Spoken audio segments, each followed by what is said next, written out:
सतगुरुदेव की जय।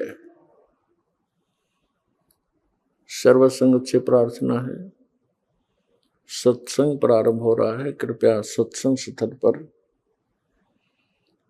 शांतिपूर्वक विराजमान होकर के श्रद्धा से सत्संग सुने। परमेश्वर की प्यारी आत्माओं से पुनर्निवेदन है, सत्संग प्रारंभ हो रहा है। कृपया सत्संग स्थल पर शांतिपूर्वक विराजमान होकर के श्रद्धा से सत्संग सुने। सत सही।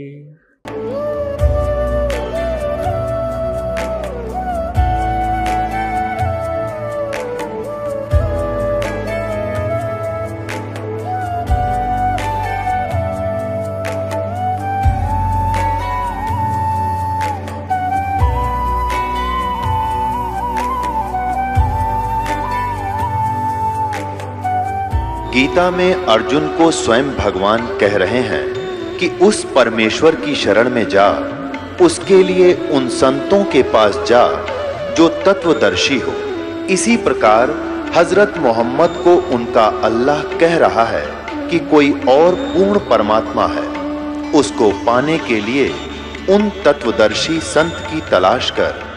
वो प्रभु कौन है, ये जानने के लिए कृपया अवश्य सुनिए जगत गुरु तत्वदर्शी संत रामपाल जी महाराज के अमृत वचन। उड़ीसा के तीर्थ स्थल पुरी में हर साल जगन्नाथ रथ यात्रा भव्य रूप से आयोजित की जाती है। जगन्नाथ रथ यात्रा का यह महोत्सव 10 दिनों तक अत्यंत धूमधाम से मनाया जाता है, जिसकी शुरुआत आषाढ़ शुक्ल द्वितीया से होती है और समापन दशमी तिथि को होता है।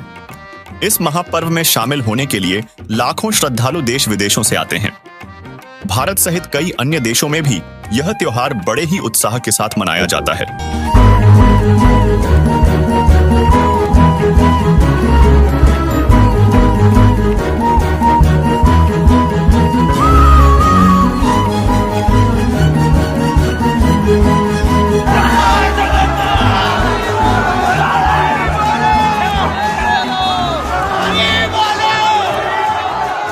पर क्या आप जानते हैं कि शास्त्रों में रथ यात्रा के बारे में क्या कहा गया है? और क्या आप जानना चाहेंगे कि शास्त्रों के अनुसार कौन सी भक्ति क्रियाएं आपको लाभ पहुंचा सकती हैं? तो चलिए इस एपिसोड में जानते हैं जगन्नाथ धाम के सृजन की वास्तविक कहानी और साथ ही साथ इस मंदिर के अनसुलझे रहस्यों को, जिन्हें हर कोई जानना चाहता है। तो चलिए जगन्नाथ रथ यात्रा के इस स्पेशल एपिसोड को शुरू करते हैं। सवाल नंबर 1, क्या है पुरी की विश्व प्रसिद्ध रथ यात्रा का राज और क्यों निकाली जाती है? भगवान जगन्नाथ की रथ यात्रा लोक मान्यताओं के मुताबिक ठंडे पानी से स्नान करने के कारण भगवान जगन्नाथ यानी श्री कृष्ण बीमार हो जाते हैं और उन्हें बुखार आ जाता है। इसके बाद वे 15 दिनों तक विश्राम कक्ष में रहते हैं, जहां उनकी विशेष देखभाल की जाती है और विभिन्न औषधियां दी जाती हैं। आषाढ़ मास के शुक्ल पक्ष की द्वितीया तिथि को भगवान जगन्नाथ अपने विश्राम कक्ष से बाहर निकलते हैं और इस दिन जगन्नाथपुरी में भव्य रथ यात्रा निकाली जाती है, जो दशमी तिथि को समाप्त होती है। लोक कथाओं के अनुसार भगवान जगन्नाथ यानी श्री कृष्ण बलभद्र और सुभद्रा नगर घूमने के लिए रथ पर निकले थे और बाद में गुंडिचा मंदिर में 7 दिन तक रुके थे। तभी से यह रथ यात्रा की परंपरा चली आ रही है। हालांकि सवाल उठता है कि भगवान श्री कृष्ण के इस साधारण कृत्य को रथ यात्रा का रूप देना कितना सही है। दोस्तों, अगर हम अपने पवित्र ग्रंथों की रोशनी में रथ यात्रा जैसी धार्मिक क्रियाओं पर विचार करें, तो स्वतः प्रश्न उठना चाहिए कि क्या हम सचमुच शिक्षित हैं? और यदि आज भी हम आध्यात्मिक दृष्टिकोण से विवेकपूर्ण निर्णय नहीं ले पाते, तो शिक्षित होने का क्या मतलब रह जाता है? और मुख्य सवाल उठता है कि क्या परंपराओं की बेड़ियों में जकड़े हुए हम ये भी नहीं सोच पाते कि क्या वास्तव में भगवान पानी से बीमार हो सकते हैं? दूसरी तरफ यदि हम पत्थर की मूर्तियों को ही भगवान माने, तो फिर वेद और गीता का ज्ञान किस काम का? विचार करने वाली बात है कि क्या इन शास्त्रों में भी इस प्रकार की किसी रीति रिवाजों का कोई समर्थन है? एक तरफ तो हम श्रीमद् भागवत गीता जी को पवित्र ग्रंथ मानते हैं और दूसरी ओर वे धार्मिक क्रियाएं करते हैं जिनका उल्लेख गीता जी में कहीं भी नहीं है। कुछ लोग तो यहां तक तर्क देते हैं कि गीता जी में इन रीति रिवाजों को न करने का भी तो कोई स्पष्ट उल्लेख नहीं है।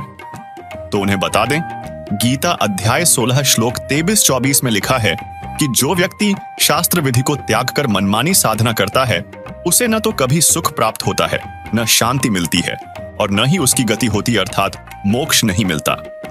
अब सवाल उठता है कि क्या सदक ग्रंथों के आधार पर हम अपनी क्रियाओं को तोल सकते हैं, और क्या रथ यात्रा, उपवास, मूर्ति स्नान करवाने आदि से हमें मुक्ति प्राप्त हो सकती है, जिससे स्वसिद्ध होता है कि भगवान श्री कृष्ण जी ने रथ यात्रा के बारे कभी नहीं कहा।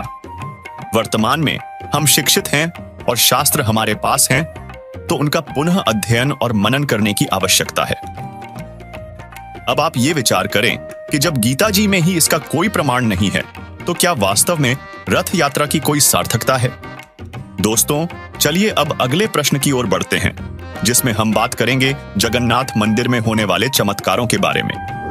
सवाल नंबर 2, क्या यह सच है कि भगवान जगन्नाथ के केवल दर्शन मात्र से ही आत्मा को मोक्ष प्राप्ति होती है और अनेक जन्मों के पाप कर्मों का नाश हो सकता है? क्या इस विश्वास के पीछे कोई धार्मिक और आध्यात्मिक आधार है, या यह मात्र एक लोक मान्यता है? ओडिशा प्रांत के प्रतिष्ठित जगन्नाथ मंदिर में प्रतिवर्ष आयोजित होने वाली भव्य रथ यात्रा में लाखों श्रद्धालु सम्मिलित होते हैं। इस यात्रा की मान्यता है कि भगवान जगन्नाथ के रथ को खींचने या केवल दर्शन मात्र से ही मोक्ष प्राप्ति हो जाती है, और यह 100 यज्ञों के पुण्य फल के समान है।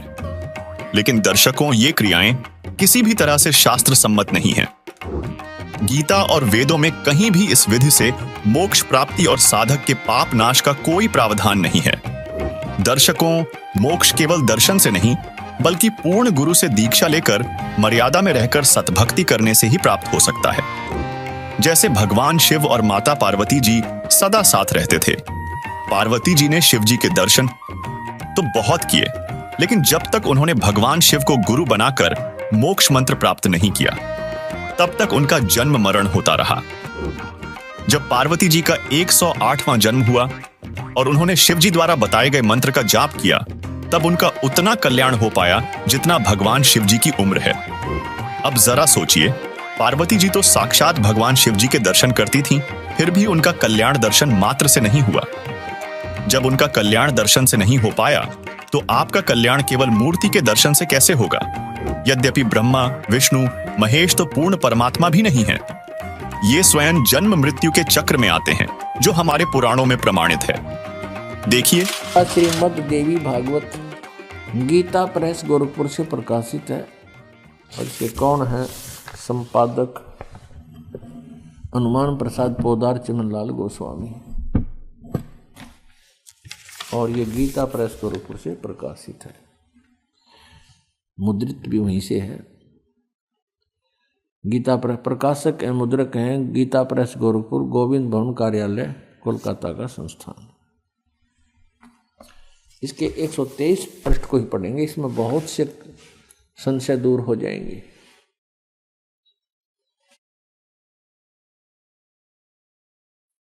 तीसरा स्कंद श्रीमद् देवी भागवत आप पढ़ रहे हैं, 123 पृष्ठ पर देखिएगा।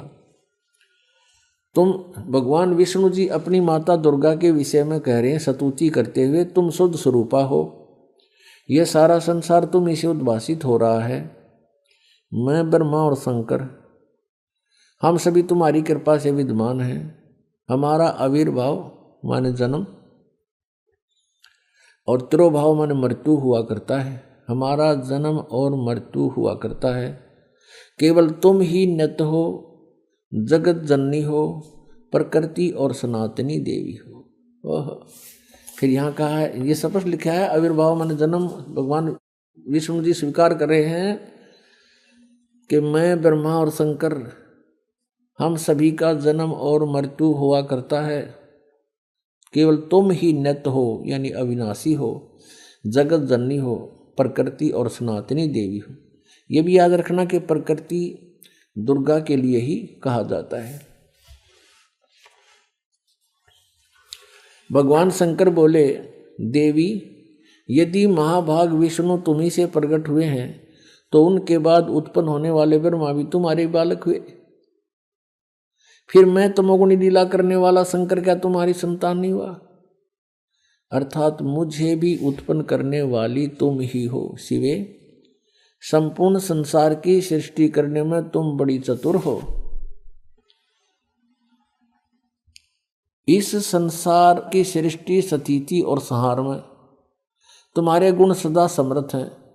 उन्हीं तीनों गुणों से उत्पन्न हम ब्रह्मा, विष्णु एवं शंकर नियमानुसार कार्य में तत्पर रहते हैं। आइए अब जानते हैं गीता अनुसार भक्ति की वो विधि जिससे मोक्ष प्राप्ति होती है और परम अक्षर ब्रह्म अर्थात पूर्ण परमात्मा पापों का नाश कर देता है। देखिए पवित्र गीता और वेद। श्रीमद् भगवत गीता अध्याय नंबर 17 के श्लोक नंबर 23 में गीता ज्ञानदाता कहता है उस परम अक्षर ब्रह्म के पाने का, सच्चिदानंद घन ब्रह्म के पाने का 3 मंत्र का जाप है।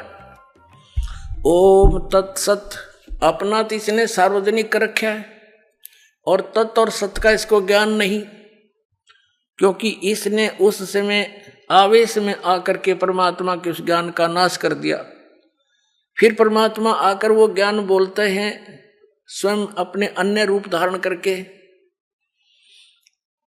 तो ये उसको ये इसके एजेंट समझ नहीं पाते। परमात्मा इस तरीके से उसको अपनी वाणी में छुपा कर जाते हैं। फिर या स्वयं आते हैं या अपना दास भेजकर अपने बच्चों तक उस ज्ञान को फिर सार्वजनिक कराते हैं। अब 17वें अध्याय के 23वें श्लोक को फिर दिखाते हैं आपको, देखिएगा। ये श्रीमद् भगवद गीता 17वें अध्याय का 23वां श्लोक दिखाते हैं। अध्याय नंबर 17 का ये 23 नंबर मंत्र है। ओम तत्सत इति निर्देश ब्रह्मणे त्रिविध समर्थ ब्राह्मणा तेन वेदा च यज्ञा च विहिता पुरा। ओम ओम तत् सत सत। ओम तो सीधा है, तत् और सत ये गुप्त है, सांकेतिक है। ऐसे यह 3 प्रकार का सच्चिदानंद घन ब्रह्म का नाम कहा है, वो परम अक्षर ब्रह्म का नाम कहा है।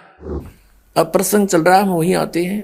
जिनकी आप पूजा करते हो, हम भिखारी बने फिरे थे, सत साधना ना करके, सतपुरुष की पूजा ना करके हम इन भगवानों के आगे हाथ फैलाए फिरते थे और ये कुछ दे नहीं सकते, ये अपना दुख दूर नहीं कर सकते, अपना पाप नाश नहीं कर सकते।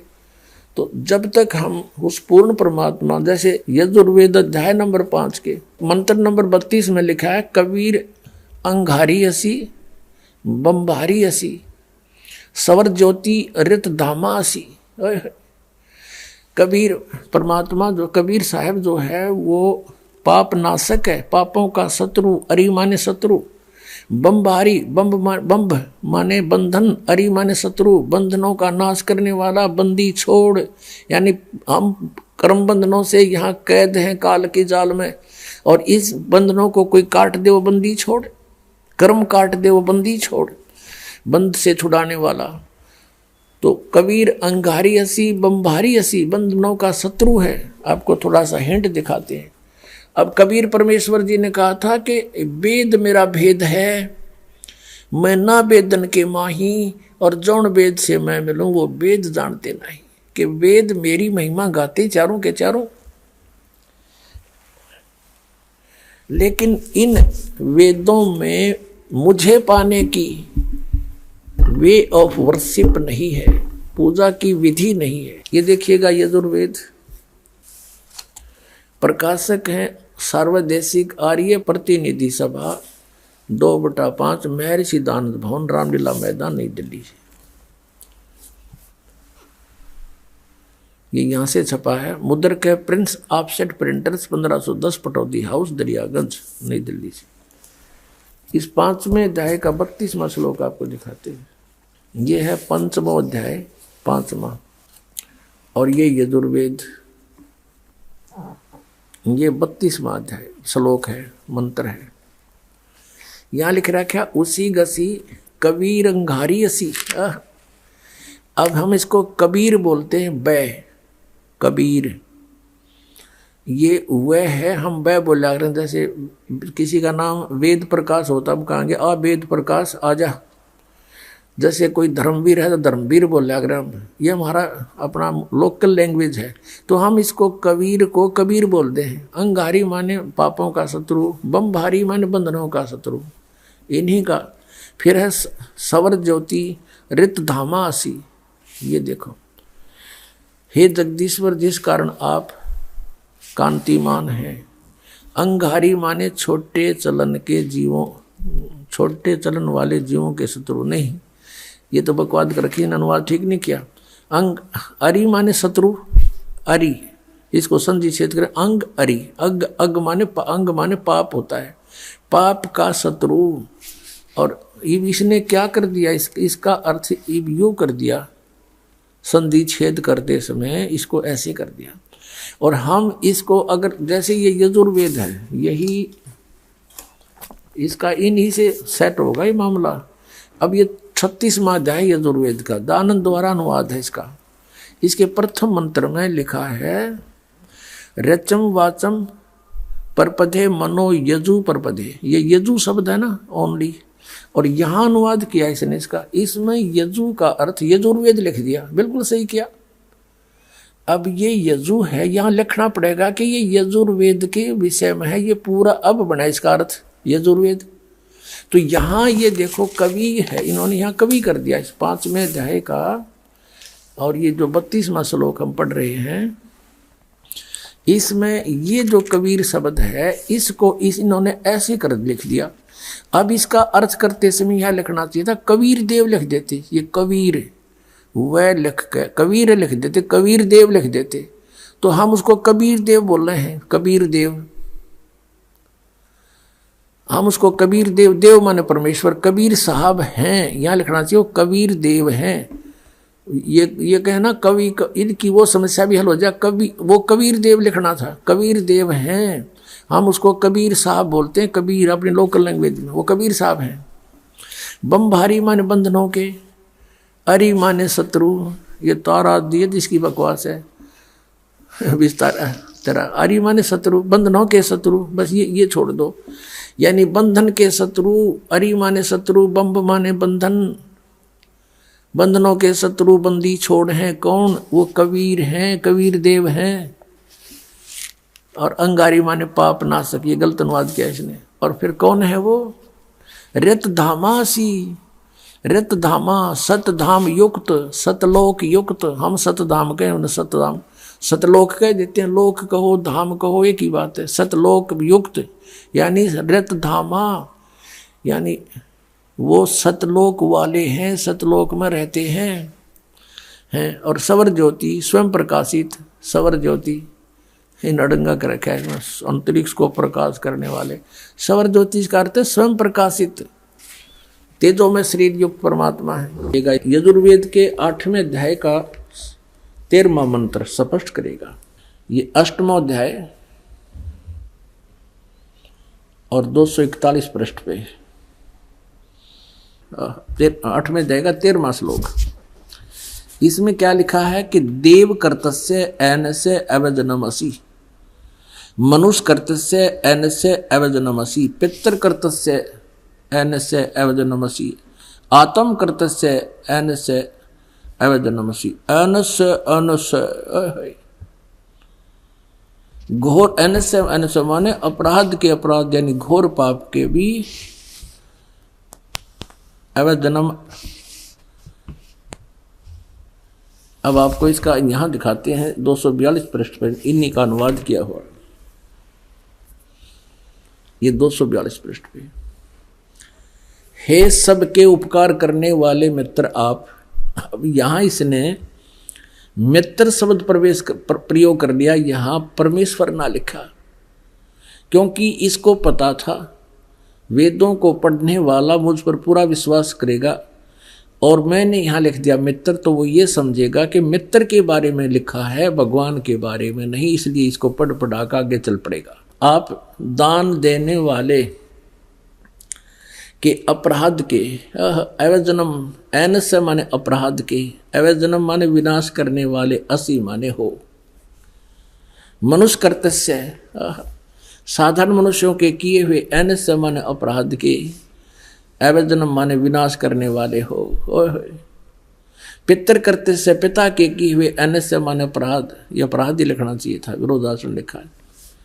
अच्छी प्रकार हरने वाले हो, नाश करने वाले हो। अपने किए हुए एनस्य माने पाप के, एनस्य कहो, एनस्य का अर्थ पाप कहो, एनस्य माने अपराध कहो, एनस्य माने अपराध या पाप एक ही अर्थ होता है। एनस्य माने पाप के दूर करने वाले, अवजनम माने नाश करने वाले, अवजनम विनाश करने वाले हो, अवजनम माने विनाश करने वाले हो। एनस्य अनस्य अधर्म के अधर्म यानी घोर पाप के भी, अवजनम माने नाश करने वाले हो। अब जानता हुआ मैं जो कुछ भी अधर्म आचरण किया करता हूं या करूं, अनजान में जो कुछ भी किया करता हूं या करूं, उस सब एन से माने अपराध के, पाप के, दुष्ट आचरण के नहीं, पाप के आप अवजन माने नाश करने वाले हो। अब यहां मित्र शब्द लिख दिया इसने, यहां परमात्मा ने लिखा जीव को मूर्ख बनाने के लिए। अब देखो इन्हीं के शब्दों में, अब इसी महर्षि दयानंद जी ने सत्यार्थ प्रकाश के प्रथम समोल्लास में भगवान के नामों की महिमा की व्याख्या की है, विवरण दिया है। उसी में आपको दिखाते हैं मित्र माने परमात्मा होता है। ये देखिए इन्हीं के शब्दों में, यह प्रथम समोल्लास है और पृष्ठ नंबर 18 पर, सत्यार्थ प्रकाश पृष्ठ नंबर 18 पर। यहां देखिए इन्हीं के विचारों में महर्षि दयानंद जी लिख रहे हैं, जो सबसे स्नेह करे, सबको प्रीति करने योग्य है, वह परमेश्वर सबका सच्चा मित्र है। इससे परमेश्वर का नाम मित्र है। तो जहां इसने मित्र शब्द लिखा है वहां हम लिखेंगे हे परमेश्वर आप, बस सीधी सी बात। अब मित्र मान इसने यहां लिख दिया हे सबके उपकार करने वाले मित्र आप, यजुर्वेद के 8वें अध्याय के 13वें मंत्र में। अनुवाद में गड़बड़ करने की चेष्टा की कि पढ़ने वाला यूं सोचेगा कि ये तो मित्र के बारे में लिखा है, भगवान के बारे में नहीं। ऐसा ही हमारे साथ, जैसे हमारा और इस आर्य समाज के आचार्यों का सन 2004 से वाद विवाद चल रहा था। समाचार पत्रों में विज्ञापन के माध्यम से हम लिखते थे, वो भी उत्तर देते थे। जहां इस दास ने यह लिखा था कि महर्षि दयानंद को वेदों का बिल्कुल ज्ञान नहीं था, ये कहता है कि पाप नाश नहीं कर सकते। इस 7वें समोल्लास में लिखा है भगवान की साधना से पाप नाश नहीं हो सकते, जबकि यजुर्वेद अध्याय नंबर 8 के श्लोक नंबर 13 में स्पष्ट लिखा है कि भगवान घोर पाप का भी नाश कर देता है। तो उन्होंने उत्तर दिया था कि रामपाल झूठ बोल रहा है। यजुर्वेद अध्याय नंबर 8 के श्लोक नंबर 13 के अनुवाद में महर्षि दयानंद ने मित्र के बारे में लिखा है, परमेश्वर के बारे में नहीं। यानी जनता को मूर्ख बनाना उनका उद्देश्य था, लेकिन वो भूल गए कि अब आज से 150 वर्ष पहले वाला भारत नहीं है। अब हम स्वयं शिक्षित हैं, परमात्मा ने दया बख्शी है, प्रत्येक भारतवासी आज अक्षर ज्ञान युक्त है। और इनसे जिसा भी अनुवाद बना इन्होंने अनुवाद किया है, और इनसे नहीं अनुवाद हुआ वो ये दास करेगा और बता रहा है, क्योंकि सूक्ष्म वेद में वो पहले ही लिखा परमात्मा की वाणी में। अब देखो यही यजुर्वेद 8वें अध्याय का 13वां श्लोक,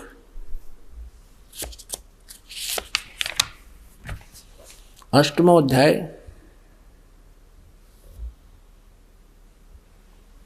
और ये हमने पढ़ा 13वां श्लोक मंत्र। इसके यहाँ पर यह अनुवाद किया स्वामी जी ने, तो यहाँ लिख दिया हे सबके उपकार करने वाले मित्र आप।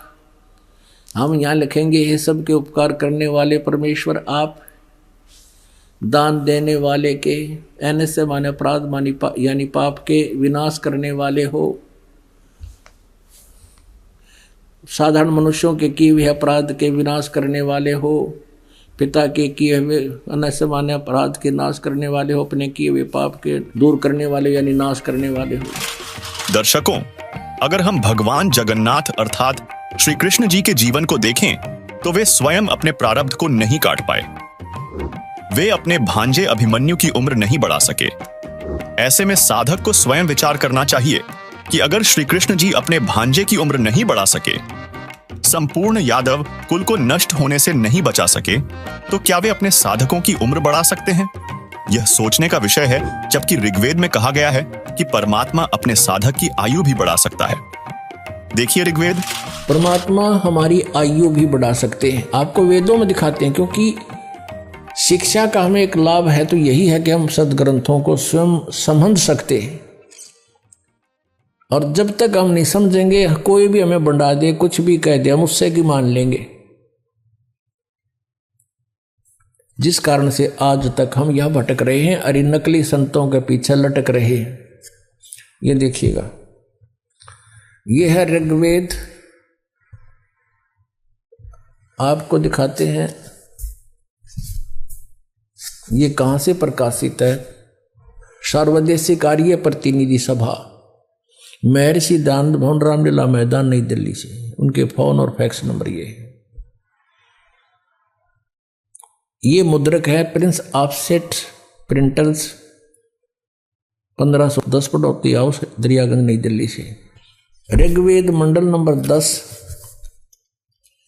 सूक्त 161 161 और मंत्र नंबर 2 में, यदि रोगी नष्ट जीवन शक्ति वाला हो, यानी जिसका जीवन नष्ट होने वाला हो गया है, यदि अथवा सीमा से परे चला गया है, यदि मृत्यु के समीप पहुंच गया ही है, तो भी उस रोगी को, ये देखिए ना, दानंद के भक्ता ने, मैं वैद लिख दिया यहाँ पर, क्योंकि दानंद ये मानता था भगवान कुछ नहीं कर सकता, ना रोग काट सकता, ना उम्र बढ़ा सकता, इसलिए यहां लिख दिया मैं वैद। कष्टप्रद रोग के पंजे से छुड़वा लाता हूं और 100 शरद ऋतुओं तक जीने, यानी 100 वर्ष तक के लिए इसको बलयुक्त करता हूं। अब यहां जो इन्होंने जानबूझ कर बकवाद करी, इस मूल पाठ में इसमें वेद का जिक्र नहीं, क्योंकि वेद कोई मेडिसिन की बुक नहीं है, ये भगवान की जानकारी महिमा है इसके अंदर। अब यहां तो ये न लिख दिया, फिर परमात्मा कहते हैं चोर चोरावे तुंबड़ी, वो गाड्डे पानी में, वो गाड्डे हुआ ऊपर आओ ना, सच्चाई छानी ना है। लेकिन कहीं ना कहीं परमात्मा ने इनकी आंखें बंद कर ही दी, जहां इन्होंने सच्चाई लिख दी, ना चाहते हुए भी लिखती, भगवान ने लिखवा दिए तो क्या लिखे थे ये देखना। ऋग्वेद मंडल नंबर 9, सूक्त 80 और मंत्र नंबर इसका भी 2। हे परमात्मन, आप उपासकों की आयु के बढ़ाने वाले हैं। यहां भूल गए वैद लिखना।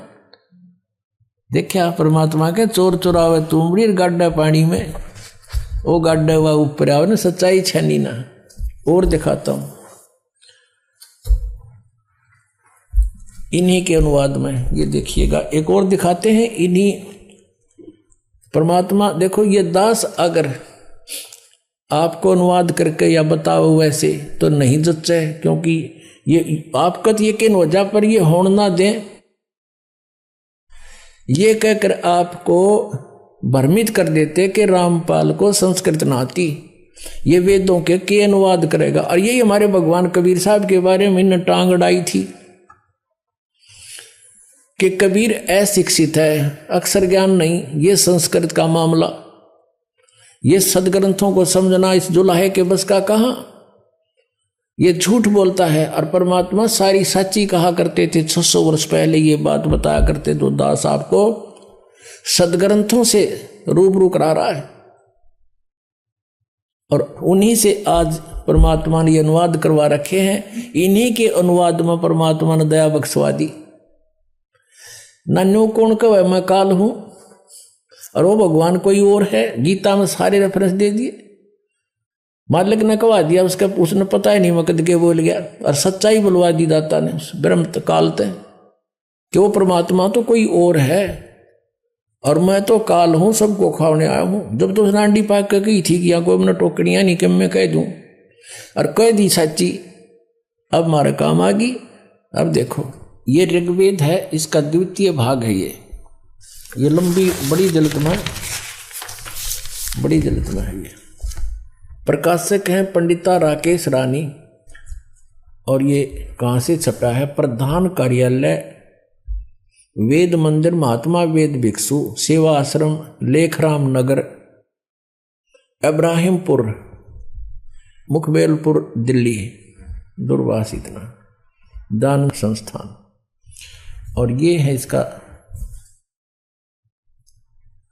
अनुवादक महात्मा वेद भिक्षु भारतेंद्र नाथ, और दान संस्थान करोल बाग नई दिल्ली से इसने इसका अनुवाद किया है। देखिएगा,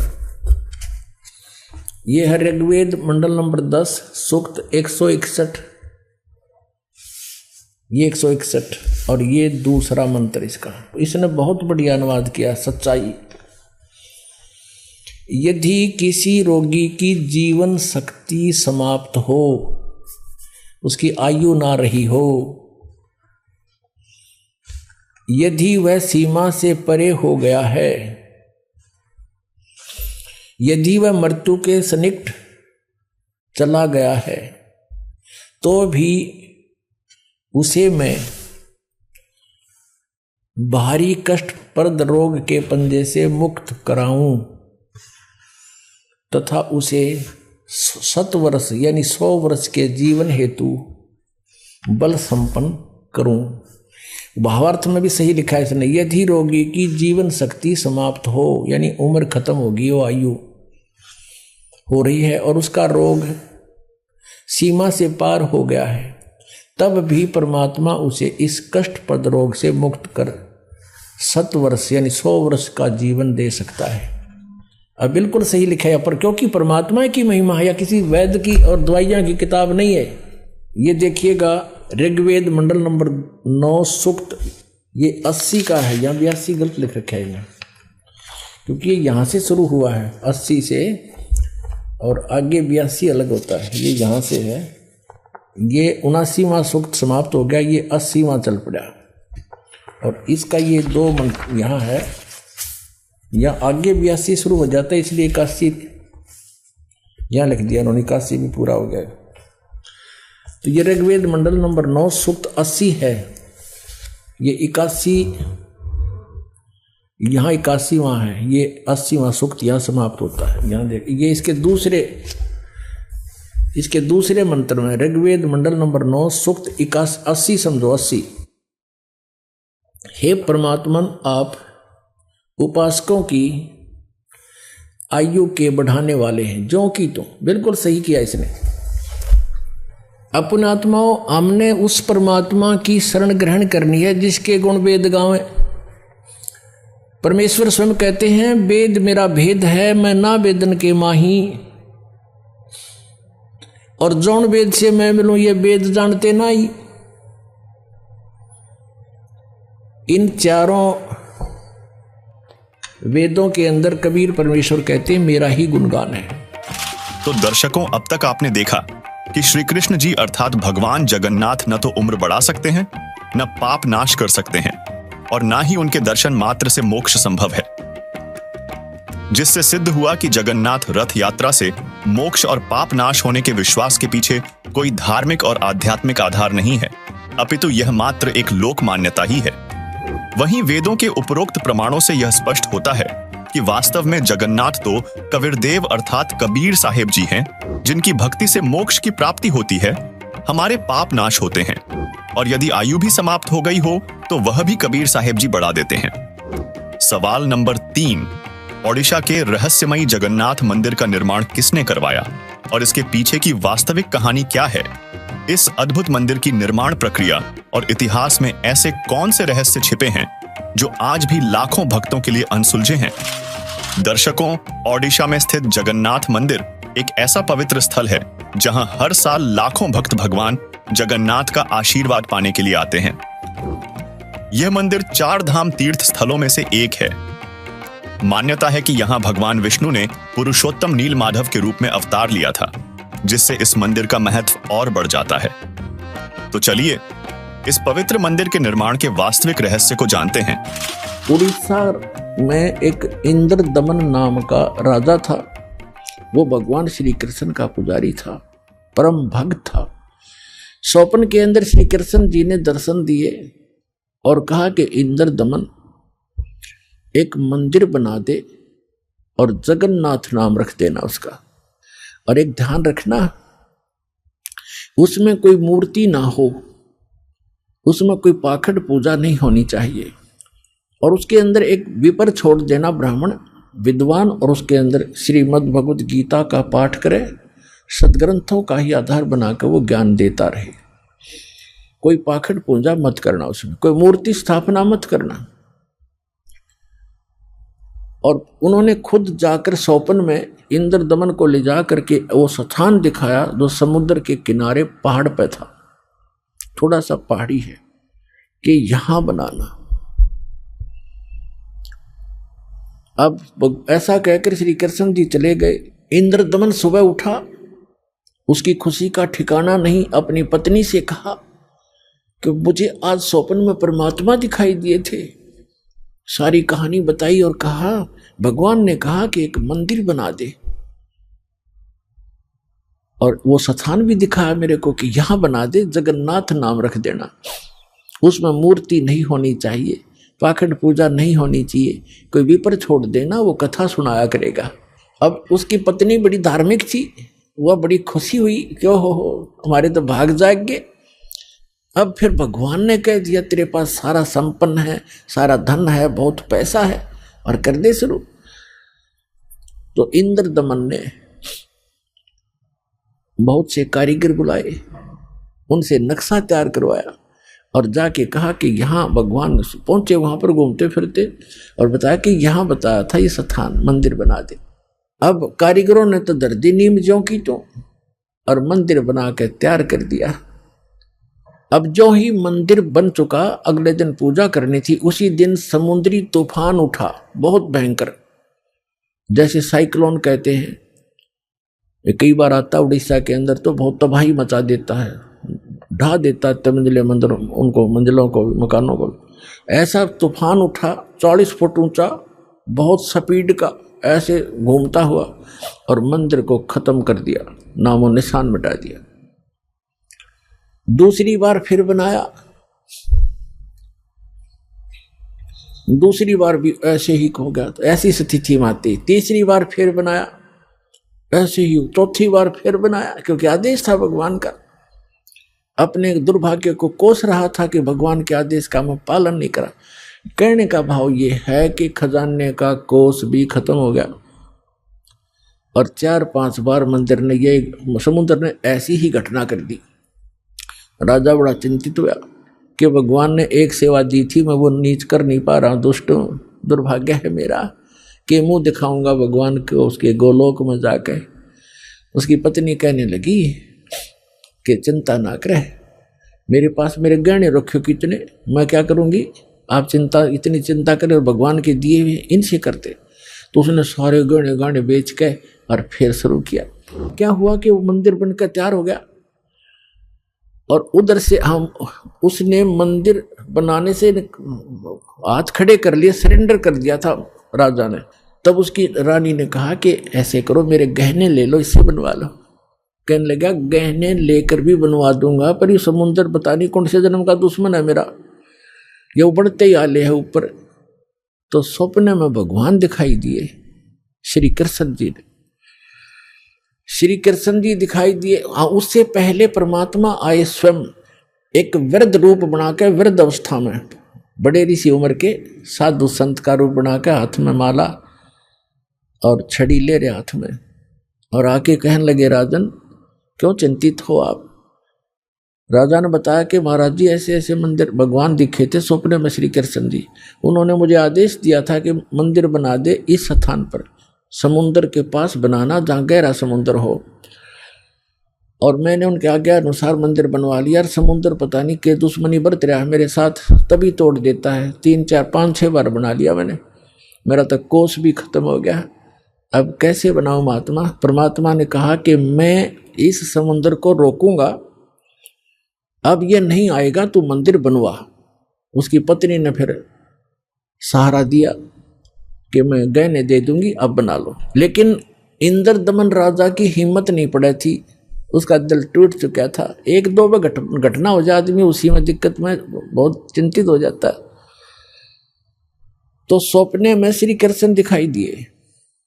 या खेल सारे मालिक के ही थे, आपका बना कृष्ण रूप बनाया और कहा कि इंद्रदमन, जो महात्मा तुझे कल मिला था वृद्ध, इसकी शक्ति का कोई वार पार नहीं है। आप इसको खोज कर इसके चरणों में प्रार्थना करना और ये समुद्र रोक देगा। आप इसकी बात पर विश्वास करना। अब इंद्रदमन सूता उठते अपनी पत्नी से, सुबह उठते कहा अपनी पत्नी से कि ऐसे ऐसे श्री कृष्ण जी दिखाई दिए थे। एक महात्मा कल दरबार में आया था और वो बता के गया था कि मैं वहाँ रहता हूँ। लेकर सैनिकों को, बॉडी गार्डों को, अपनी पत्नी को साथ लेकर देखा। वो तो बैठे, वो तो इंतजार कर रहे थे, माला ले रहे हाथ में, एक लीला कर रहे थे। चरणों में मत्था टेका और कहा भगवान आप समुद्र रोक दो, मैं बना दूंगा मंदिर। परमात्मा ने कहा कि एक चबूतरा बना दे। चौरा कहते हैं हम, यहाँ चबूतरा कहते हैं। ये समुद्र जिधर से समुद्र उठकर आता है उस किनारे पर, समुद्र के किनारे पर एक चौरा बना दे, चबूतरा। वहाँ बैठ कर मैं भजन करूँगा भगवान का। वो तो लीला कर रहे थे। भगवान का तो मंदिर टूटने लग रहा, भगवान ना बचा पा रहा जिसको हम भगवान मानते थे। तो परमात्मा बोले ठीक है। चबूतरा तराश का पत्थर बड़ा बढ़िया वो बना दिया, चबूतरा, चौरा बोलते हैं उसको। और वहाँ परमात्मा बैठ के माला लेकर, एक वो समरणी, ऐसे समरणी होती है, ये एक हाथ सारा लेकर बैठ जाते हैं, उसको फावड़ी सी बोल रहे हैं उसको। वो साथ में लेकर बैठ गए। मंदिर बनकर तैयार हो गया।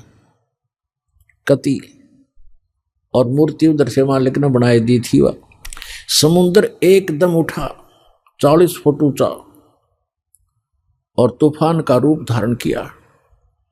और परमात्मा ने ऐसे कर दिया,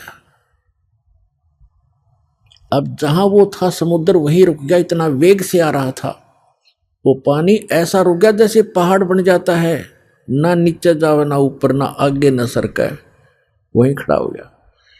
इस जल स्रोत का एक देवता है, उसका नाम समुद्र है। वैसे वरुण नाम है, वरुण के अंतर्गत एक समुद्र नाम का अन्य असिस्टेंट है। तो वो समुद्र आएगा वहां पर विपर रूप धारण करके और कहा भगवान मुझे जाने दे आगे, यानी चलने दे मेरे जल को, जो मैंने आज्ञा दी है इसको, जो मैंने आज्ञा दी है इसको जाने दो जल को आगे। परमात्मा ने कहा क्या करेगा तू आगे जाकर? कि इस मंदिर को तोड़ूंगा।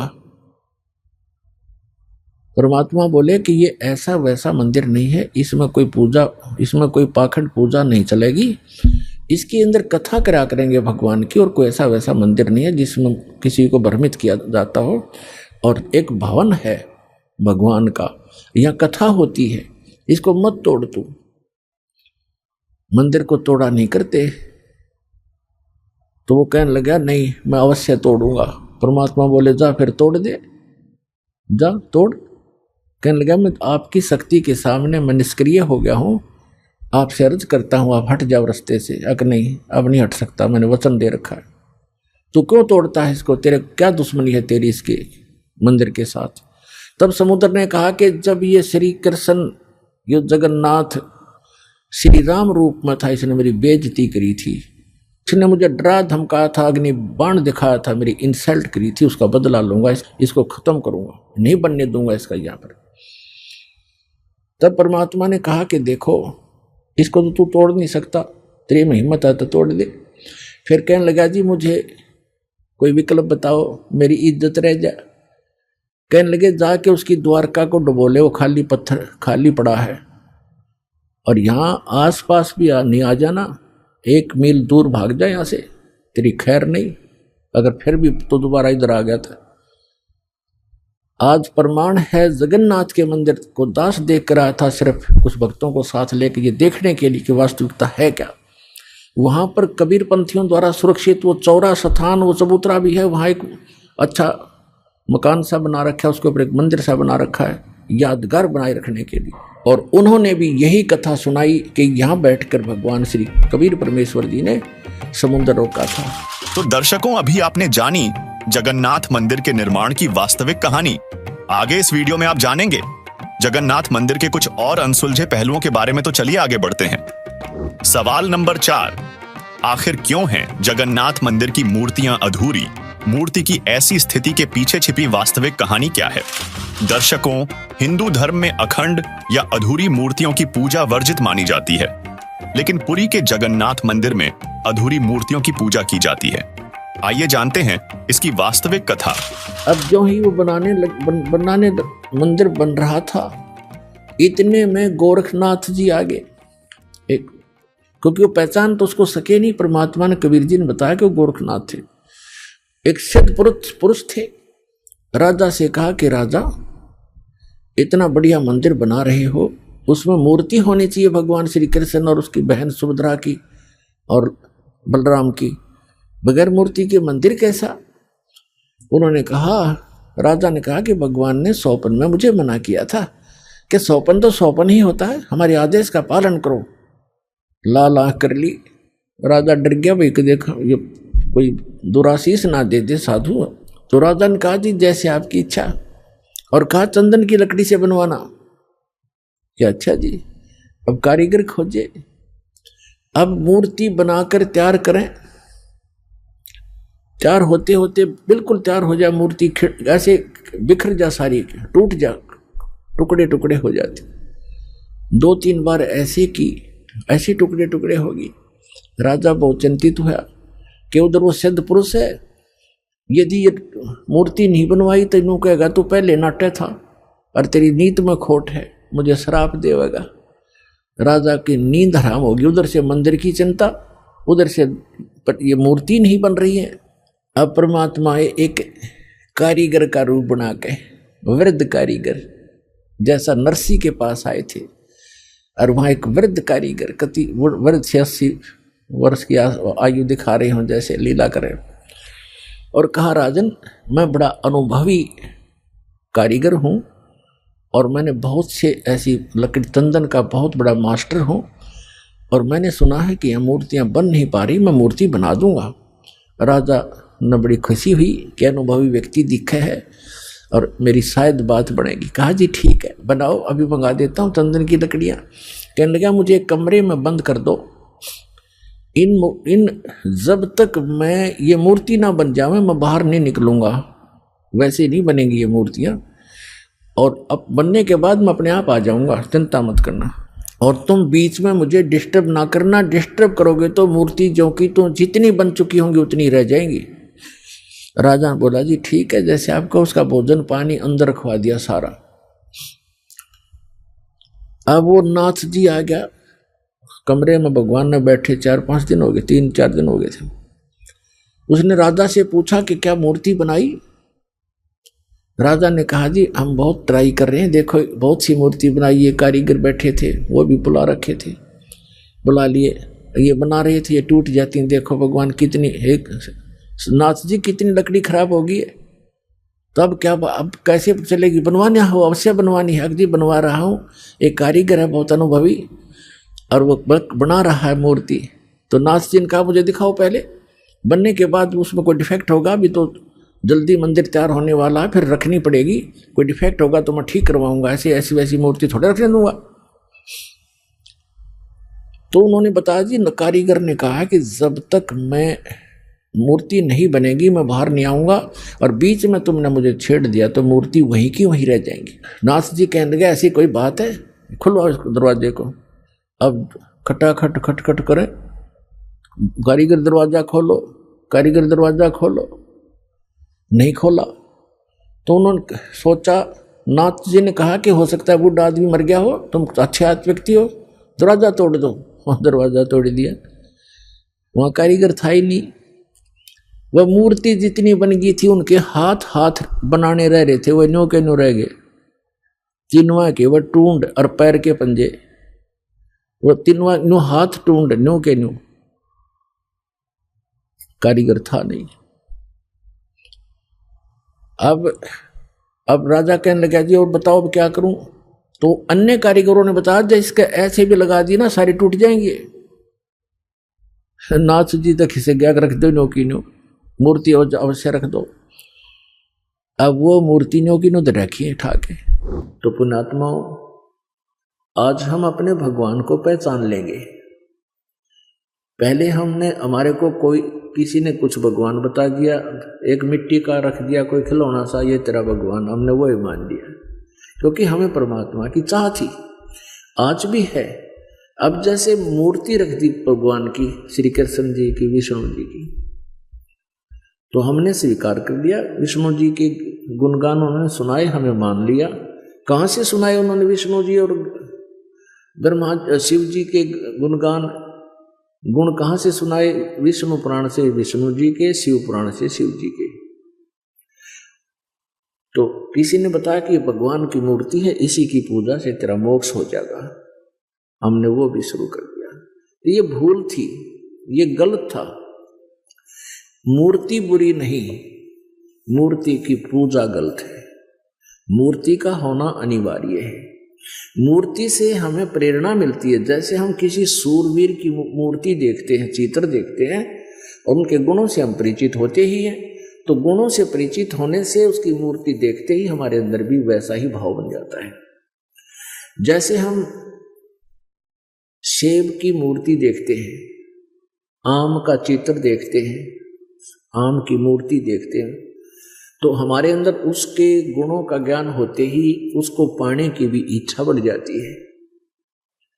तो ऐसे ही जो मूर्ति भगवान की, विष्णु जी की, शिव जी की, कृष्ण जी की, राम जी की, हमारे को हम जिसकी पूजा करते थे वो पूजा नहीं करनी थी, उसकी पूजा से हमें कोई लाभ नहीं होना था मूर्ति की। हमने उस मूर्ति वाले भगवान को पाना है। उस मूर्ति वाले भगवान को पाने से हमें उसके गुणों का, उन गुणों का गुण प्राप्त होंगे, उससे लाभ प्राप्त होगा। जैसे आम की मूर्ति है, सेब की मूर्ति है, हमने उस मूर्ति की पूजा से कोई लाभ नहीं होगा। वो तो इतना ज्ञान करा देगी कि ये सेब है, ये आम है, ये मीठा होता है, इसके ये गुण है।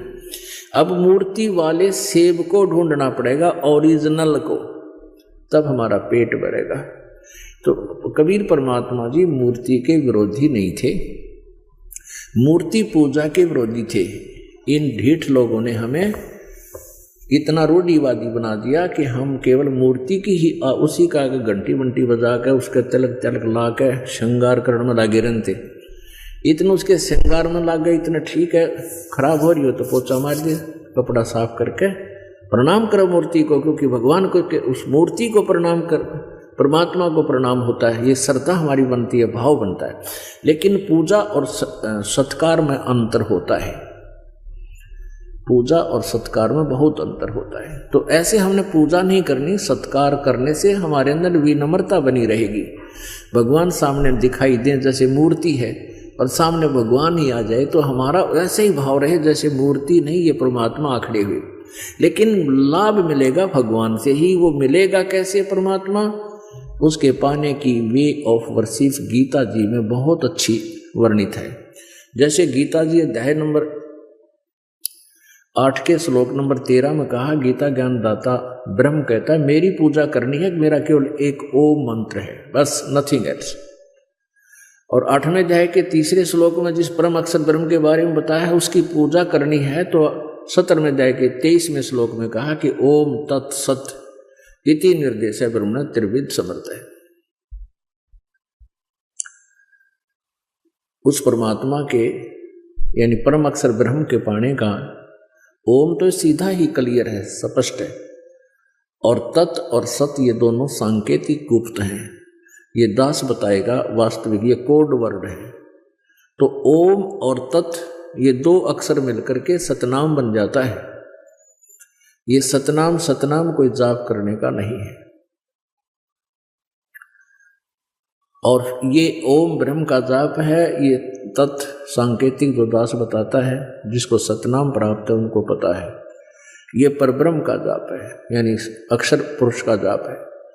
और सत ये परम अक्षर ब्रह्म का जाप है, यानी ये गुप्त है, ये कोड वर्ड है, ये दास बताएगा। हमने उस परमात्मा को पाना है, मूर्ति से कोई लाभ नहीं होगा। हमने उस परमात्मा को पाना है जिसकी हम खोज कर रहे हैं, जिससे हमें पूर्ण लाभ होगा। अब गीता ज्ञान दाता कहता है कि तू सर्वभाव से उस परमेश्वर की शरण में जा जिसकी कृपा से तू परम शांति और शाश्वत स्थान यानी सतलोक को प्राप्त होगा। हमारे को इन लोगों ने इतना भ्रमित कर दिया कि हमने किसी ने कुछ भी बता दिया उसी को गॉड मान लिया और हम वहीं पर अपना जीवन बर्बाद करके चले गए। सवाल नंबर 5, जगन्नाथपुरी में जाति धर्म और ऊंच नीच के आधार पर क्यों नहीं होता है भेदभाव? क्या इसके पीछे कोई ऐसा गुप्त सत्य है जो हमें समझने की आवश्यकता है? दर्शकों, समाज में जहां ऊंच नीच और जाति धर्म के भेदभाव के कारण लोग बंटे हुए हैं, वहां जगन्नाथपुरी ऐसा अद्वितीय स्थल है जिसे समानता का प्रतीक माना जाता है, क्योंकि यहां प्रारंभ से ही छुआछात नहीं है। आइए इसके पीछे की वास्तविक कहानी जानते हैं। हिंदुस्तान के अंदर हिंदुओं को खूब पता है कि आज से 500 1000 वर्ष पहले, 600 वर्ष पहले, 100 वर्ष पहले, 50 वर्ष पहले कितनी छुआछात थी, हमने देखी खुद। हरिजनों को, छोटी जाति वाले जो मानते थे, इनको मंदिर में तक घुसण भी नहीं दिया करते। बाहर खड़े खड़े ये अपना कोई मांग मूंग लेते, जो लेना देना होता बाहर ही दे दिया करते इनको, टुकड़े टाकड़े। इतनी छुआछात थी, मंदिर में प्रवेश नहीं करने देते थे। केवल पुजारी ही वहां जाते थे या कोई स्वर्ण जाति के ही मंदिर में प्रवेश होते थे। अब आप देखते हो शुरू से जब से जगन्नाथ का मंदिर बना है उसमें छुआछात नहीं है। क्यों? उसमें भगवान बदल गया या विधान बदल गया इन धर्म गुरुओं का? वहां क्यों नहीं छुआछात? कोई जवाब नहीं इनके पास। अब सच्चाई क्या है ये दास बताएगा। अब जब वो मंदिर बनकर तैयार हो गया और मूर्ति स्थापना कर दी, अगले दिन उसकी पूजा करनी थी। वो प्राण प्रतिष्ठा का है ना, वो करनी थी। देख अकल मारी जा रही हमारी।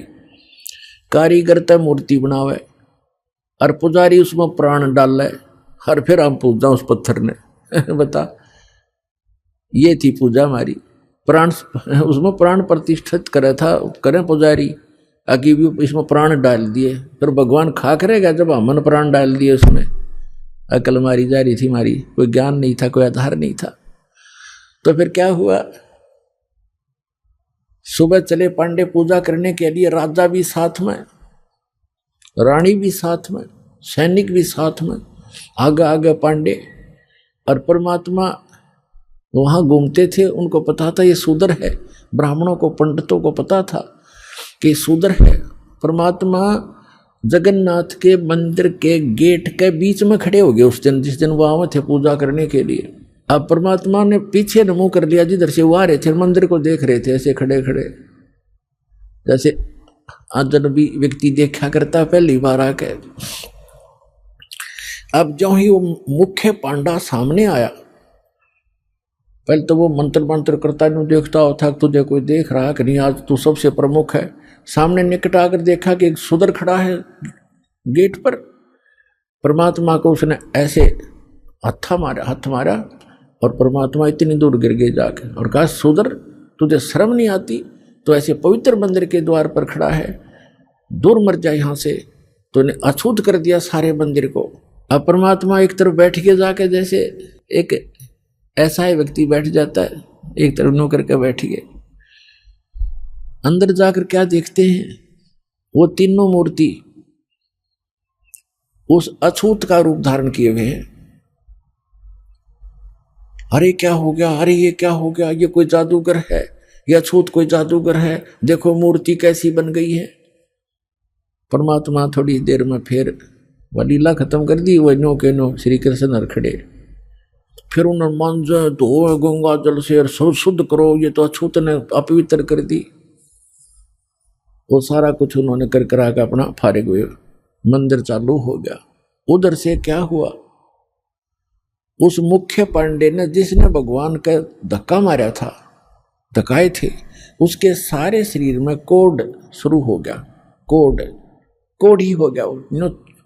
चाम कटकट पड़े, सारी रात रोए चिल्लावे, सारी जड़ी बूटी करवा ली, सारी सतुति प्रार्थना। भगवान कृष्ण का कट्टर पुजारी था, उसको अर्ज कर लिया।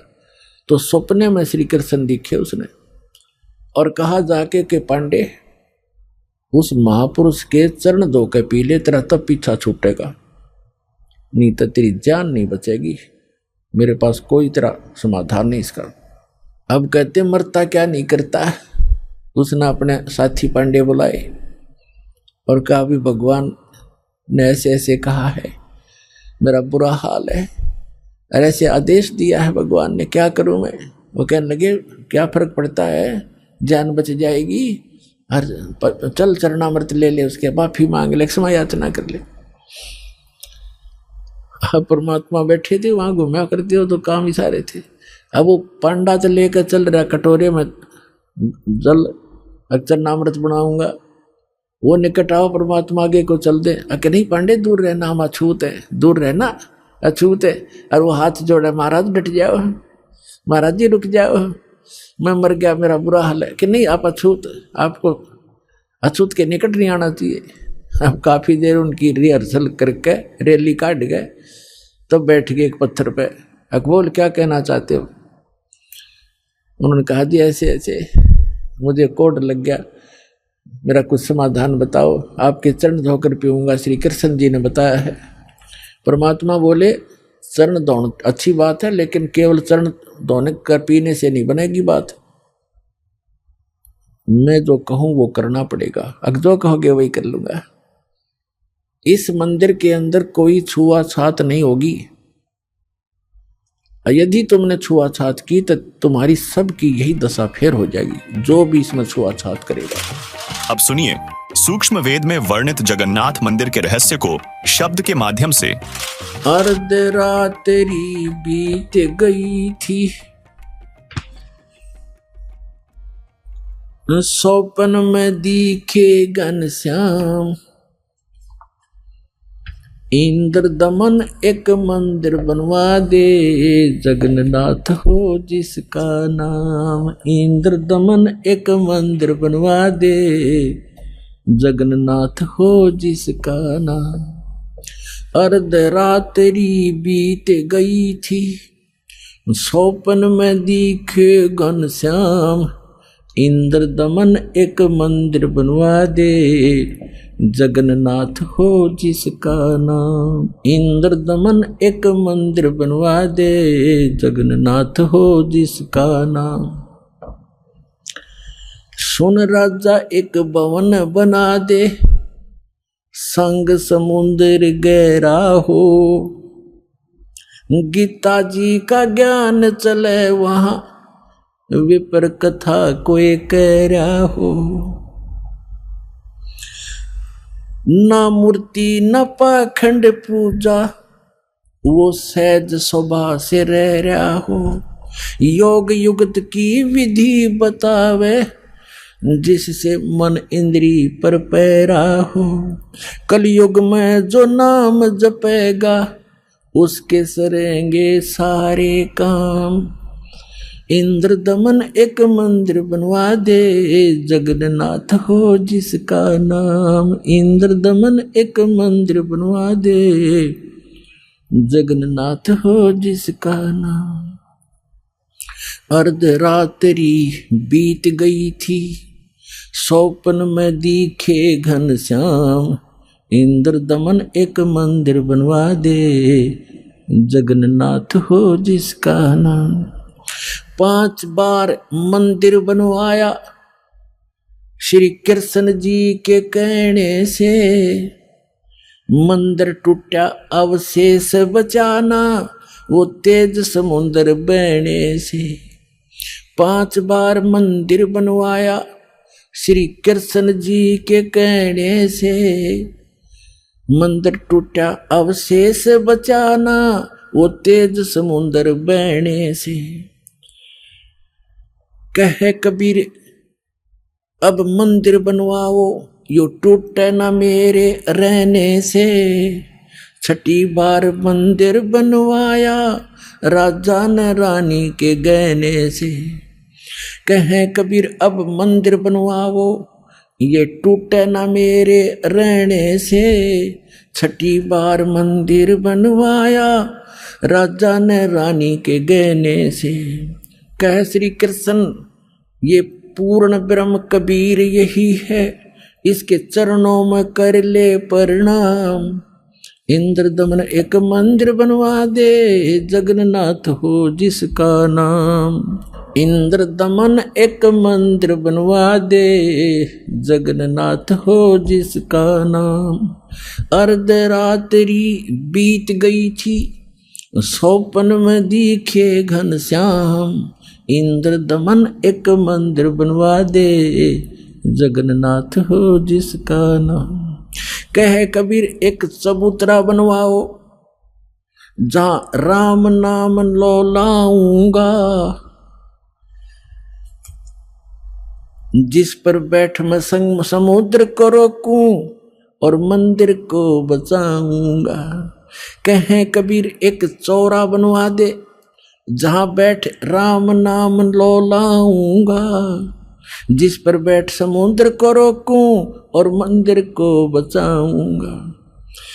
अब कहे समुद्र उठो भगवान, मैं मंदिर तोड़ने जाऊंगा। राम रूप में इसने मुझे सताया, वो बदला लेना चाहूंगा। कहे समुद्र उठो भगवान, मैं मंदिर तोड़ने जाऊंगा। राम रूप में इसने मुझे सताया, वो बदला लेना चाहूंगा। अग्नि बाण से इसने रास्ता मांगा और कहा था मुझको नीचे गुलाम। इंद्र दमन एक मंदिर बनवा दे, जगन्नाथ हो जिसका नाम। इंद्र दमन एक मंदिर बनवा दे, जगन्नाथ हो जिसका नाम। अर्ध रात्रि बीत गई थी, सौपन में दिखे घनश्याम। इंद्र दमन एक मंदिर बनवा दे, जगन्नाथ हो जिसका नाम। इंद्र दमन एक मंदिर बनवा दे, जगन्नाथ हो जिसका नाम। श्री कृष्ण जी की पूरी द्वारका, परमात्मा ने कहा समुद्र से, श्री कृष्ण जी की पूरी द्वारका उस पर जाकर लाओ घात। इधर समुद्र बहर जो आ गया तो ठीक नहीं रहेगी बात। कृष्ण जी की पूरी द्वारका उस पर जाकर लाओ घात। और सुनो समुद्र जब इधर फिर आ गया ठीक नहीं रहेगी बात। एक मील वो सागर हट गया, जोड़ करके दोनों हाथ। और पूरी द्वारका डबोली थी, वो श्री कृष्ण जी की बिगाड़ी जात। एक मील समुद्र हट गया, जोड़ करके दोनों हाथ। और पूरी द्वारका डबोली फिर श्री कृष्ण जी की बिगाड़ी जात। पर्वत की जो रुक्या समुद्र, पर्वत की जो रुक्या समुद्र, ऐसे जगन्नाथ का बन गया धाम। इंद्र दमन एक मंदिर बनवा दे, जगन्नाथ हो जिसका नाम। इंद्र दमन एक मंदिर बनवा दे, जगन्नाथ हो जिसका नाम। अर्ध रात्रि बीत गई थी, सौपन में दिखे घनश्याम। इंद्र दमन एक मंदिर बनवा दे, जगन्नाथ हो जिसका नाम। इंद्र दमन एक मंदिर बनवा दे, जगन्नाथ हो जिसका नाम। वर्द कारीगर बन के आए, वो बंदी छोड़ कबीर करतार। हाथ पैर प्रतिमा के रह गए, धक्के ते दिए खोल कवाड़। वर्द कारीगर बन कर आए, बंदी छोड़ कबीर करतार। हाथ पैर प्रतिमा के रह गए, वो धक्के ते दिए खोल कवाड़। अछूत रूप में साहेब आए, खड़े हुए थे बीच द्वार। पांडे जी ने धक्का मारा, कह करके न नीच गुलाम। अछूत रूप में साहेब आए, खड़े हुए थे बीच द्वार। पांडे जी ने धक्का मारा, कह करके न नीच गंवार। कोड लग्या वो पांडा रोवे, कोड लग्या वो पांडा रोवे। और काया का गल गया सब शाम, इंद्र दमन एक मंदिर बनवा दे, जगन्नाथ हो जिसका नाम। इंद्र दमन एक मंदिर बनवा दे, जगन्नाथ हो जिसका नाम। इंद्र दमन एक मंदिर बनवा दे, जगन्नाथ हो जिसका नाम। अर्धरात्रि बीत गई थी, सौपन में दिखे घनश्याम। इंद्र दमन एक मंदिर बनवा दे, जगन्नाथ हो जिसका नाम। इंद्र दमन एक मंदिर बनवा दे, जगन्नाथ हो जिसका नाम।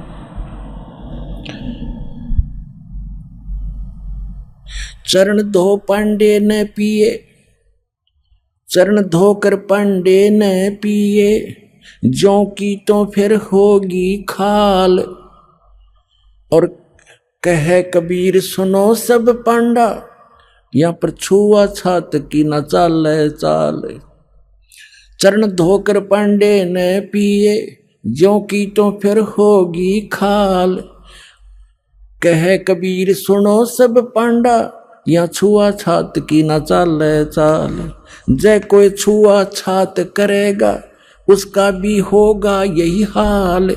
एक पत्तल में दोनों जिम्मे, वहां पंडा गुलाम रामपाल। जय कोई छुआ छात करेगा, उसका भी होगा यही हाल। एक पत्तल में दोनों जिम्मे, पंडा गुलाम रामपाल। इसमें कौन सा भगवान बदल गया, ओ हे कृष्ण ओ हे राम। इंद्र दमन एक मंदिर बनवा दे, जगन्नाथ हो जिसका नाम। इंद्र दमन एक मंदिर बनवा दे, जगन्नाथ हो जिसका नाम। दर्शकों, आज के इस एपिसोड में हमने जाना कि जगन्नाथ रथ यात्रा से साधक को कोई लाभ प्राप्त नहीं होता। इसके साथ ही हमने यह भी समझा कि असली जगन्नाथ जो साधक को सर्व सुख और पूर्ण मोक्ष प्रदान कर सकता है, वह कोई और नहीं बल्कि कबीरदेव यानी कबीर साहिब जी ही हैं। तथा हमने जगन्नाथ मंदिर के अनसुलझे रहस्यों को भी जाना। अगले हफ्ते फिर मिलेंगे किसी अन्य एपिसोड के साथ। तब तक के लिए धन्यवाद। आइए अब हम उन श्रद्धालुओं के अनुभव जानते हैं जो जगत गुरु तत्वदर्शी संत रामपाल जी महाराज जी से दीक्षा प्राप्त कर चुके हैं तथा उनके द्वारा बताए गए भक्ति मार्ग पर चल रहे हैं। नमस्कार जी। नमस्कार। क्या नाम है जी आपका? मेरा नाम जैस्मिन है। जैस्मिन जी, आप कहाँ से हैं? मैं क्षेत्र खटीमा उधम सिंह नगर उत्तराखंड से हूँ। जैस्मिन जी, संत रामपाल जी महाराज से नाम दीक्षा आपने कब ली? सर मैं 10 मई 2022 को ली। जैस्मिन जी, संत रामपाल जी महाराज से नाम दीक्षा लेने से पहले आप क्या भक्ति साधनाएं करती थी?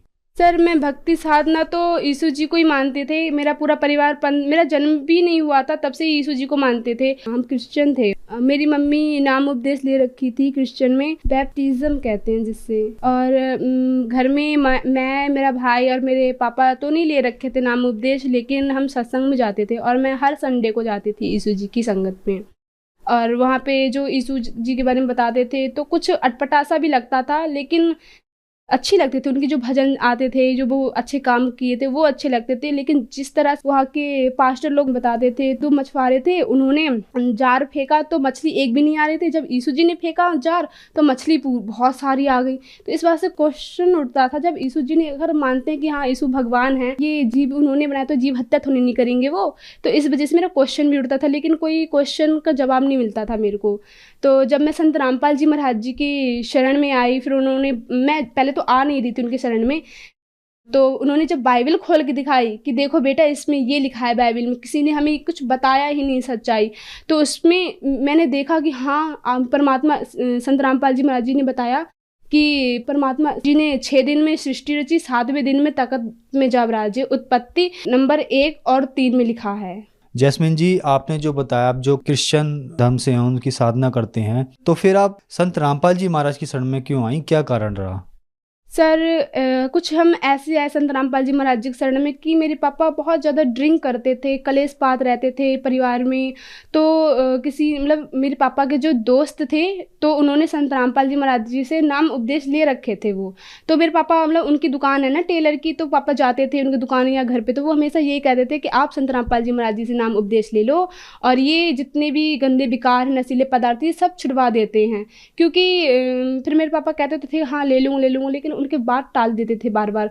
फिर संत रामपाल जी महाराज जी के शिष्य ने बताया ये आप ये भजन सुनो और ये अगर आपको आराम हो तो आप जरूर नाम दीक्षा ले लेना। संत रामपाल जी महाराज जी की जो संगत बताते थे और भजन सुनाते थे तो वो मेरे पापा सुनते थे ड्रिंकी में।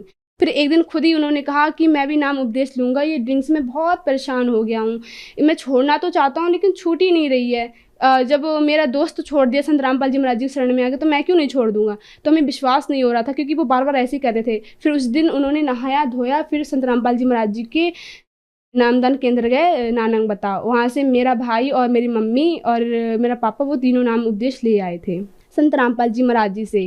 मैं फिर 15 दिन के बाद गई संत रामपाल जी महाराज जी से नाम उपदेश लेने। जैसे कहते हैं कि जो भी श्रद्धालु संत रामपाल जी महाराज से नाम दीक्षा लेते हैं उनको लाभ होते हैं, तो क्या आपके साथ भी कुछ ऐसा हुआ? जी लाभ तो बहुत हुए संत रामपाल जी महाराज जी। जैसे कि मेरे पापा बहुत ज़्यादा ड्रिंक करते थे तो उन्होंने ड्रिंक भी छोड़ दी। अब ड्रिंक तो छोड़ी, मैंने इतनी भक्ति की यीशु जी की, लेकिन मैं सोचती थी कि क्यों नहीं मेरे पापा ड्रिंक क्यों नहीं छोड़ देते हैं। लेकिन अब संत रामपाल जी महाराज जी शरण में आके पापा ड्रिंक भी छोड़ दिए हैं। अब तो विश्वास बहुत ज़्यादा हो गया परमात्मा पे। मैं तो सोचती थी कि अब मेरे पापा छोड़ेंगे ही नहीं, विश्वास ही हट गया था कि ये मेरे पापा ड्रिंक नहीं छोड़ेंगे। अब संत रामपाल जी महाराज जी के शरण में आके परमात्मा की दया से मेरे पापा जी ने वो ड्रिंक भी छोड़ दिए हैं। और जैसे कि मेरे पेट में गुर्दे की साइड पथरी हो गई थी तो हम मेरे कितने करीब 1 बजे से मेरा पेट दर्द करने लगा, 5 बजे तक ठीक हो गया। मैं संत रामपाल जी महाराज जी से प्रार्थना करती थी परमात्मा अगर आप सच्चे परमात्मा हो तो मेरा पेट जो दर्द हो रहा है, इतना दर्द हो रहा था समझो मेरा एक धड़ पूरा यहाँ का पूरा दर्द हो रहा था। फिर संत रामपाल जी महाराज जी की दया से 5 बजे पेट फिर एक भी दर्द नहीं हो रहा था। फिर पापा ने कहा कि कोई बात नहीं, हम ये मेडिकल जाते हैं, ये वो डॉक्टर हैं वहाँ पे। तो पापा 5 बजे ले गई डॉक्टर के पास। डॉक्टर ने मेरे को दवा खिलाई पथरी की। तो फिर तब भी मतलब पेट तो पहले भी नहीं दुख रहा था, लेकिन फिर वॉशरूम नहीं आ रही थी मेरी ढंग से।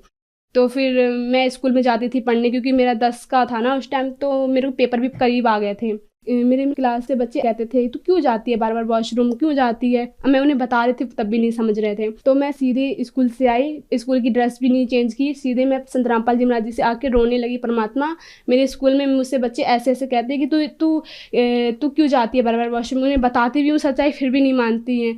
तो फिर मैं जैसे ही फिर वॉशरूम गई तो संत रामपाल जी महाराज जी की दया से फिर पथरी निकल गई थी मेरी। और भी जैसे कि मेरी मम्मी का कान में पानी पड़ गया था तो उनका कान बंद हो गया था, सुनाई भी नहीं दे रहा था, उन्हें एकदम से चक्कर बहुत खींच के आते थे। तो वो फिर मतलब संत रामपाल जी महाराज जी से अरदास की कि परमात्मा मेरा कान बंद हो जाता है, सुनाई भी नहीं देता है।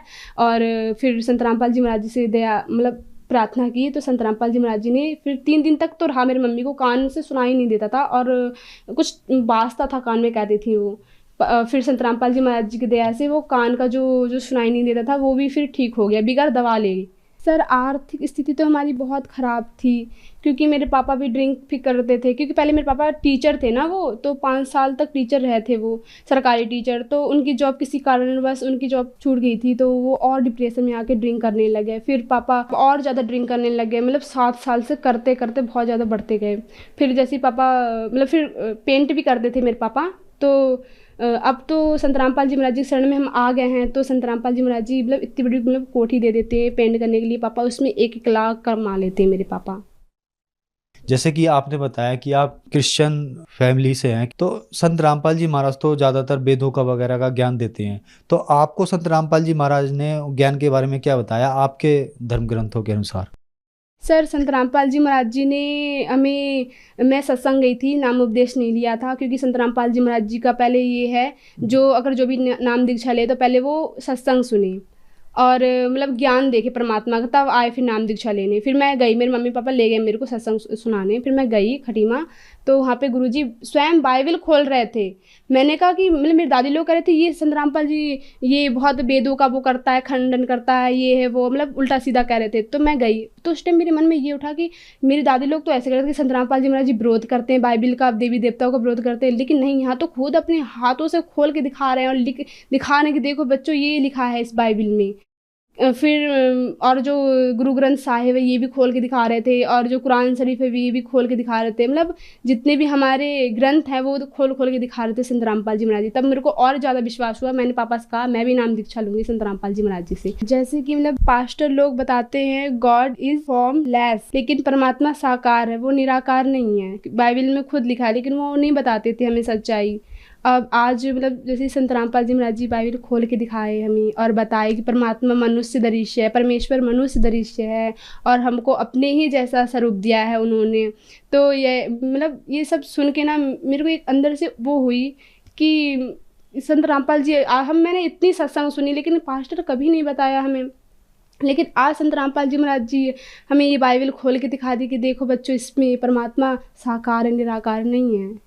बाइबल में उत्पत्ति में लिखा है परमेश्वर ने कि जो मनुष्य के लिए खाने के लिए बनाए हैं वो जैसे बीज वाले पौधे और फल फ्रूट बनाए हैं मनुष्य के लिए खाने के लिए, लेकिन ये जो हम लोग खाते हैं ये नॉन वेज वगैरह ये नहीं दिया है खाने के लिए, उन्होंने नहीं कहा है। पर फिर भी जो ईसाई धर्म के हैं वो फिर भी बाइबल को मानते तो हैं, लेकिन उनका मतलब जो उसमें लिखा है वो नहीं मानते हैं।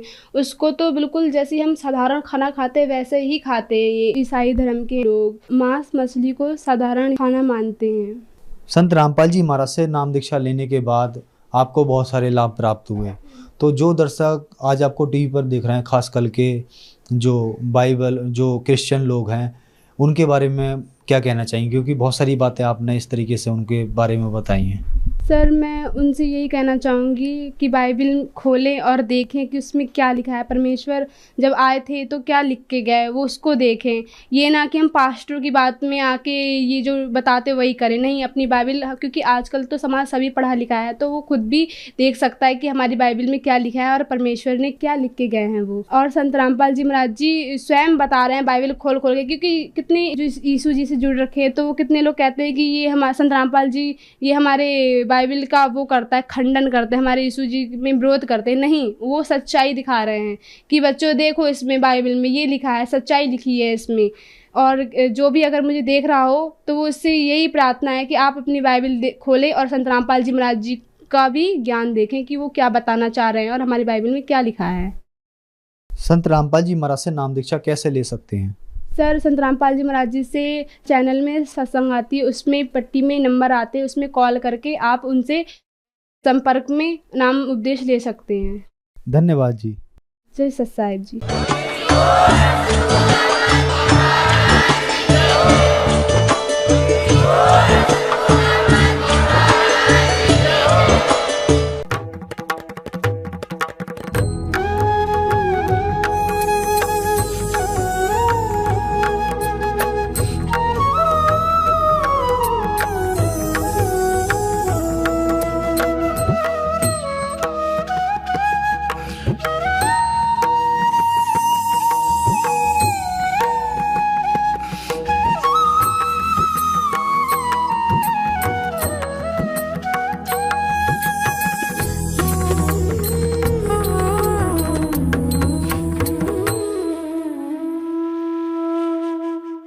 आप सुन रहे थे जगत गुरु तत्वदर्शी संत रामपाल जी महाराज जी के मंगल प्रवचन। अधिक जानकारी के लिए विजिट कीजिए हमारी वेबसाइट www.jagatgururampalji.org। संत रामपाल जी महाराज जी के शुभ आशीर्वाद से पूरे विश्व भर में 500 से भी ज्यादा नाम दीक्षा केंद्र हैं, जिन पर संत रामपाल जी महाराज जी द्वारा ऑनलाइन निशुल्क नाम दीक्षा दी जा रही है। अपने नजदीकी नाम दीक्षा केंद्र का पता करने के लिए संपर्क करें 8222880541।